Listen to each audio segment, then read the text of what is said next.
সুপ্রিয় দর্শক শ্রোতা, ইরান, লেবানন, যুক্তরাষ্ট্র এবং ইসরায়েলের মধ্যে যুদ্ধবিরতির মধ্যেও আমেরিকার অবৈধ সন্তান ইসরায়েলের 15 সেনা হত্যা করেছে লেবানন। অন্যদিকে যুক্তরাষ্ট্র যুদ্ধবিরতির সময় বৃদ্ধি করার ঘোষণা করেছে এবং ইরান উত্তেজনা বাড়িয়ে তেহরান সহ ইরানের বিভিন্ন শহরে নতুন ভাষণের ক্ষেপণাস্ত্র প্রদর্শন করেছে এবং বর্তমান পরিস্থিতিতে কোনো আলোচনার অংশ নেওয়ার সম্ভব নয় বলে ইরান ঘোষণা করেছে। কি মনে হয়, ইরান যুক্তরাষ্ট্রের সাথে কি আলোচনা চালিয়ে যাওয়া উচিত? এই সম্পর্কে আপনার মতামত কমেন্টস বক্সে লিখে জানান এবং শুরুতেই থাকবে সংবাদ শিরোনাম পরে বিস্তারিত।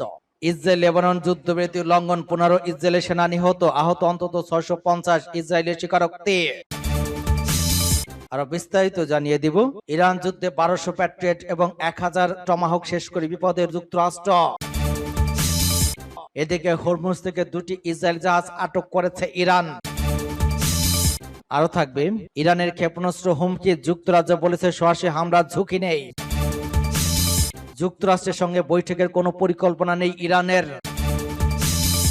ইরান ইস্যুতে মতভেদ, ন্যাটো থেকে স্পেনকে বহিষ্কারের কথা ভাবছে পেন্টাগন। ফরাসি পারমাণবিক সক্ষম বিমান মোতায়েন নিয়ে রাশিয়ার সতর্কবার্তা। হরমুজ প্রণালী বন্ধ, রাশিয়ার তেল কিনতে ভারত এবং চীনের মধ্যে তীব্র লড়াই। এবং সর্বশেষে জানিয়ে দিব, ক্যান্সারের কথা স্বীকার করলেন নেতানিয়াহু, এখন কেমন আছেন। এতক্ষণ শুনছিলেন সংবাদ শিরোনাম, এখন বিস্তারিত। তবে তার আগে অনুরোধ থাকবে, এই ভিডিওটা একটি লাইক দিন এবং কমেন্টস করে জানিয়ে দিন আপনি কোন জেলা থেকে বা কোথা থেকে আমাদের সাথে যুক্ত রয়েছেন, এবং সংবাদের সর্বশেষ গুরুত্বপূর্ণ আপডেট পেতে চ্যানেলটি সাবস্ক্রাইব করে আমাদের সঙ্গেই থাকুন। ধন্যবাদ। ইসরায়েল লেবাননের যুদ্ধবিরতির লঙ্ঘন, লেবাননে 15 ইসরায়েলি সেনা নিহত, আহত অন্তত 650, ইসরায়েলের স্বীকারোক্তি। ইহুদিবাদী ইসরায়েল বলেছে লেবাননে তাদের সশস্ত্র বাহিনীর 15 সদস্য নিহত এবং 650 জনের বেশি আহত হয়েছে, যেখানে ইসরায়েলি সামরিক অভিযান শুরু হওয়ার পর থেকে। ইসরায়েল এমন সময় ওই ঘোষণা দিল যখন লেবানন ইসলামী প্রতিরোধ আন্দোলন হিজবুল্লাহর সঙ্গে যুদ্ধবিরতি সত্ত্বেও সেখানে ইসরায়েলের মাঝে মধ্যেই আবাসিক এলাকায় হামলা চালিয়ে যাচ্ছে এবং উত্তেজনা এখনো অব্যাহত রয়েছে।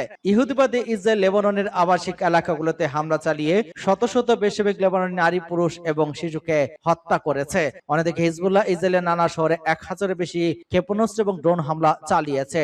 এসব হামলা ইসরায়েলের ভেতরে বহু ইসরায়েলি সেনা হতাহত হয়েছে এবং ধ্বংস হয়েছে ইসরায়েলি অনেক ট্যাঙ্ক। সূত্র পাস টুডে। হরমুজ থেকে 2টি ইসরায়েলি জাহাজ আটক করেছে ইরান। হরমুজ প্রণালীর নৌ চলাচল বিধি লঙ্ঘনের অভিযোগে 2টি ইসরায়েলি জাহাজ জব্দ করার দাবি করেছে ইরান।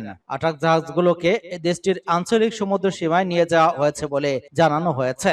ইসলামী রেভলিউশন গার্ড কর্পস আরজিসির বরাতে ওই তথ্য প্রকাশ করেছে প্রেস টিভি। আরজিসির এক বিবৃতিতে বলা হয়েছে, জব্দ করা জাহাজ দুটি হলো এমএসসি ফ্রান্সিসকা এবং ইমতিদিয়াস, যেগুলো ইসরায়েলি পরিবহন সংশ্লিষ্ট বলে দাবি করা হয়েছে। সংস্থাটির অভিযোগ, জাহাজ দুটি অনুমোদন ছাড়াই চলাচল করছিল এবং বারবার নৌচলাচল বিধি লঙ্ঘন করেছিল। এছাড়া নেভিগেশন সহায়ক ব্যবস্থায় কারচুপির মাধ্যমে গোপনে হরমুজ প্রণালী অতিক্রম চেষ্টা করা হচ্ছিল।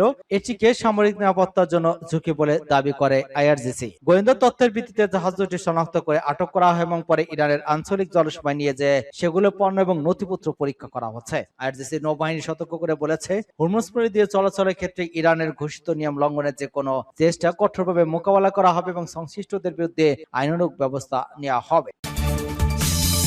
ইরানের ক্ষেপণাস্ত্র হুমকি, যুক্তরাজ্যের বলেছে সরাসরি হামলার ঝুঁকি নেই। ইরানের ক্ষেপণাস্ত্র হামলার সক্ষমতা নিয়ে উদ্বেগ থাকলেও যুক্তরাজ্যকে সরাসরি লক্ষ্যবস্তু করার মতো সক্ষমতা বা পরিকল্পনা তেহরান নেই বলে জানিয়েছেন ব্রিটিশ মন্ত্রী স্টিভ রিড। স্কাই নিউজকে এক সাক্ষাৎকারে তিনি বলেন, ইরান যুক্তরাজ্যে হামলা চালাতে পারে এমন কোন নির্দিষ্ট গোয়েন্দা মূল্যায়ন নেই, এমনকি চাইলেও তারা তা করতে পারবে না সেটিও নিশ্চিত নয়। প্রথমে না করলেও ইরানে হামলা চালাতে যুক্তরাষ্ট্রকে নিজের সামরিক ঘাঁটিগুলো ব্যবহারের অনুমতি দিয়েছে যুক্তরাজ্য, যার প্রেক্ষিতে ব্রিটিশ সরকারকে কঠোর হুঁশিয়ে দিয়েছে ইরান। শুধু তাই নয়, সতর্কতা হিসেবে ভারত মহাসাগরের দিয়েগো গার্সিয়া দ্বীপে অবস্থিত যুক্তরাষ্ট্র যুক্তরাজ্যের যৌথ সামরিক ঘাঁটিতে লক্ষ্য করে ক্ষেপণাস্ত্র ছুড়েছে দেশটির সামরিক বাহিনী। ওয়াল স্ট্রিট জার্নালে খবরে বলা হয়েছে, নিক্ষিপ্ত 2টি ক্ষেপণাস্ত্র একটি লক্ষ্যবস্তু পৌঁছানোর আগেই ভূপাতিত করা হয়, অন্যটি গন্তব্যে পৌঁছাতে পারেনি। যুক্তরাষ্ট্র এবং ইসরায়েলের সামরিক আগ্রাসনের পর এটি ইরানের সবচেয়ে দীর্ঘপল্লার আক্রমণ হিসেবে ধরা হচ্ছে। ইসরায়েল এর মধ্যে সতর্ক করে বলেছে, ইরান যুক্তরাজ্য এবং ইউরোপের অন্য অংশে হামলা চালাতে পারে। এ বিষয়ে মন্তব্য করতে রিড বলেন,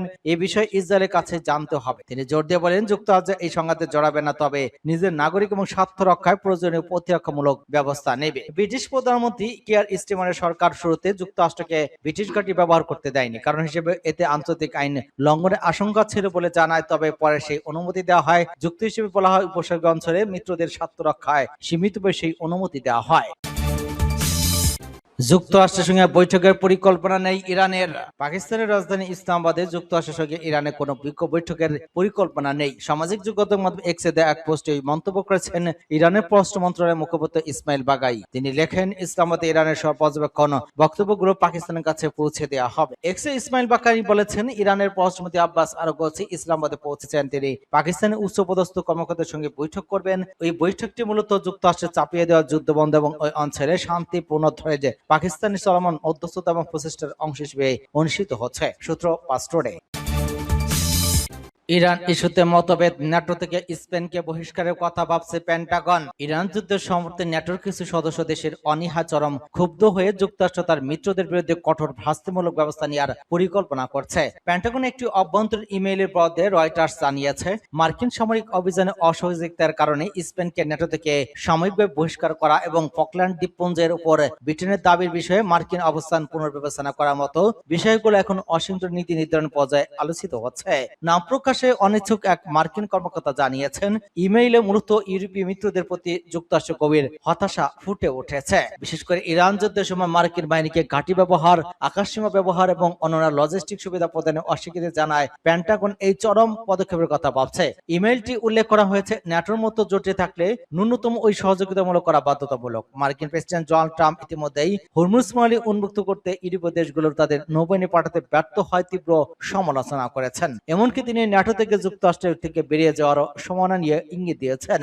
পেন্টাগনের প্রেস সেক্রেটারি কিংসলে উইলসন ওই মন্তব্য করতে গিয়ে বলেন, যুক্তরাষ্ট্র তার মিত্রদের জন্য অনেক কিছু করলেও প্রয়োজনের সময় তাদের পাশে পাচ্ছেন না। তিনি আরো জানান, মিত্ররা যেন কেবল কাগজে বাগ না হয়ে থাকে, বরং নিজের দায়িত্ব পালন করে তা নিশ্চিত করতে প্রেসিডেন্টকে সম্ভব সব ধরনের বিকল্প প্রস্তাব দেওয়া হবে। বিশেষ করে স্পেনের সমাজতান্ত্রিক সরকার যাতে ঘাঁটি এবং আকাশসীমা ইরান হামলা ব্যবহার করতে দিতে সরকারি মানা না করা দেয়া ওয়াশিংটন বেশি ক্ষুব্ধ। হরমুজ প্রণালী বন্ধ, রাশিয়ার তেল কিনতে ভারত এবং চীনের মধ্যে তীব্র লড়াই। মধ্যপ্রাচ্যে ইরান এবং মার্কিন যুক্তরাষ্ট্রের মধ্যে চলমান চরম উত্তেজনার জেরে স্থবির হয়ে পড়েছে বিশ্বের অন্যতম গুরুত্বপূর্ণ সমুদ্রপথ হরমুজ প্রণালী। ওই সংকটের ফলে বিশ্ববাজারে তেলের সরবরাহ ব্যবস্থা ভেঙে পড়ার উপক্রম হয়েছে।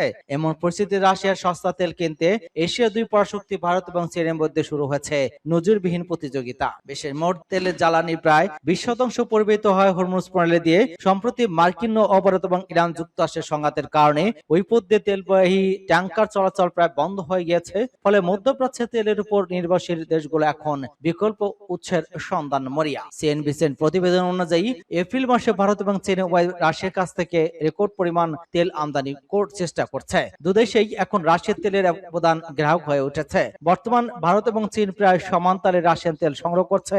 তবে সৌদি আরব তেল সরবরাহের ক্ষেত্রে ভারতের চেয়ে চীনকে বেশি গুরুত্ব দিচ্ছে বলে জানা গিয়েছে। হরমুজ প্রণালী বন্ধ হওয়ার পর বিশ্ববাজারে ক্রুড অয়েলের দাম হু হু করে বাড়ছে। বৃহস্পতিবার একদিনেই তেলের দাম প্রায় 13% বৃদ্ধি পেয়েছে। জ্বালানি বিশেষজ্ঞরা বলেছেন, এই পথটি দ্রুত সচল না হলে বিশ্ব অর্থনীতি বড় ধরনের মন্দার মুখে পড়তে পারে। ভারত তার জ্বালানি নিরাপত্তা নিশ্চিত করতে রাশিয়ার উপর আরো বেশি নির্ভরশীল হয়ে পড়েছে। তবে মধ্যপ্রাচ্যের অস্থিরতা ভারতের জন্য দ্বিমুখী চাপ সৃষ্টি করেছে। এদিকে তেলের আকাশচুম্বী দাম, অন্যদিকে সরবরাহের অনিশ্চয়তা, সব মিলিয়ে ভারতের অর্থনীতি এক কঠিন চ্যালেঞ্জের মুখে পড়েছে। ফরাসি পারমাণবিক সক্ষম বিমান মোতায়েন নিয়ে রাশিয়ার সতর্ক বার্তা। ইউরোপের ফ্রান্সের পারমাণবিক সক্ষম বোমারু বিমান মোতায়েনের পরিকল্পনা ঘিরে নতুন করে উত্তেজনা সৃষ্টি হয়েছে। রাশিয়া সতর্ক করে বলেছে, কোন ইউরোপীয় দেশ যদি ফরাসি পারমাণবিক ক্ষমতা সম্পন্ন কৌশলগত বিমান নিজেদের ভূখণ্ডে মোতায়েন সম্মতি দেয়, তাহলে সংঘাতের সময় তারা রাশিয়ার হামলার লক্ষ্যবস্তুতে পরিণত হতে পারে। ফ্রান্সের প্রেসিডেন্ট ইমানুয়েল ম্যাক্রন গত মার্চে দেশটির পারমাণবিক অস্ত্র ভান্ডার সম্প্রসারণের পরিকল্পনার কথা জানান। তিনি বলেন, প্রয়োজনে ইউরোপীয় অংশীদার দেশগুলো সাময়িকভাবে ফ্রান্সের পারমাণবিক পারমাণবিক সক্ষম বিমান মোতায়েনের সুযোগ পেতে পারে। রাশিয়ান উপরাষ্ট্রপতি আলেকজান্ডার গুস্কো বলেন, এসব উদ্যোগ ন্যাটোর পারমাণবিক শক্তি অনিয়ন্ত্রিত বাড়ানোর অংশ বা যা রাশিয়ার জন্য গুরুতর কৌশলগত হুমকি। তিনি সতর্ক করেন, এই ধরনের মোতায়েন বাস্তব হলে রাশিয়ার সামরিক বাহিনীর সম্ভাব্য লক্ষ্যবস্তুর তালিকা নতুন করে পর্যালোচনা করতে বাধ্য হবে। ম্যাক্রন জানিয়েছেন, এ বিষয়ে Britain, Germany, Poland, Netherlands, Belgium, Greece, Sweden, ডেনমার্কের মতো আলোচনার সঙ্গে চলছে। তবে তুরস্কের দাবি, মিত্রদের নিরাপত্তা জোরদারের কথা বলা হলেও বাস্তবে এতে ওই দেশের ঝুঁকি বাড়বে, কারণ কোনো শক্ত নিরাপত্তা নিশ্চয়তা হচ্ছে না। এই উদ্যোগকে ন্যাটোর ইউরোপীয় সদস্যদের প্রতিরক্ষা জোরদারের প্রচেষ্টা হিসেবে দেখা হচ্ছে, বিশেষভাবে যুক্তরাষ্ট্রের প্রেসিডেন্ট ডোনাল্ড ট্রাম্পের ন্যাটো নিয়ে সমালোচনা এবং সাম্প্রতিক হুমকির প্রেক্ষাপটে। এদিকে ফেব্রুয়ারিতে রাশিয়া এবং যুক্তরাষ্ট্রের মধ্যে পারমাণবিক অস্ত্র সীমিত রাখার বিষয়ে শেষ চুক্তির মেয়াদ শেষ হওয়ায় বৈশ্বিক অস্ত্র নিয়ন্ত্রণ শূন্যতা তৈরি হয়েছে। ইউক্রেন এবং ইরান যুদ্ধ আন্তর্জাতিক উত্তেজনাকে আরো তীব্র করে তুলেছে। ক্যান্সারের কথা স্বীকার করলেন নেতানিয়াহু। ইসরায়েলের প্রধানমন্ত্রী বেনিয়ামিন নেতানিয়াহু প্রথম আনুষ্ঠানিকভাবে স্বীকার করেছেন যে তিনি প্রোস্টেট ক্যান্সারে আক্রান্ত হয়েছিলেন এবং অত্যন্ত গোপনীয়তার সঙ্গে তার চিকিৎসা সম্পন্ন হয়েছে। শুক্রবার তিনি বার্ষিক মেডিকেল চেকের রিপোর্ট প্রকাশ করার সময় ৭৬ বয়সী ওই নেতা নিজেই ওই চাঞ্চল্যকর তথ্য সামনে আনেন। এর মাধ্যমে ইসরায়েলের ইতিহাসে সবচেয়ে দীর্ঘ সময় ক্ষমতায় থাকা ওই নেতার শারীরিক অবস্থা দীর্ঘদিনের জল্পনার অবসান ঘটল। সরকারি সূত্র মতে ২০২৪ সালের ডিসেম্বরে নেতানিয়াহুর প্রোস্টেট গ্রন্থি পড়ে যাওয়ার কারণে একটি অস্ত্রোপচার করা হয়েছে, সেই জনসম্মুখে প্রকাশ করা হয়। তবে সাম্প্রতিক চেকআপের পর প্রধানমন্ত্রী কার্যালয় থেকে জানানো হয়েছে, ওই অস্ত্রোপচারের সময় চিকিৎসকরা তার প্রোস্টেট ১ সেন্টিমিটার কম আকার একটি ম্যালিগন্ট টিউমার বা ক্যান্সার কোষ শনাক্ত করেছিলেন।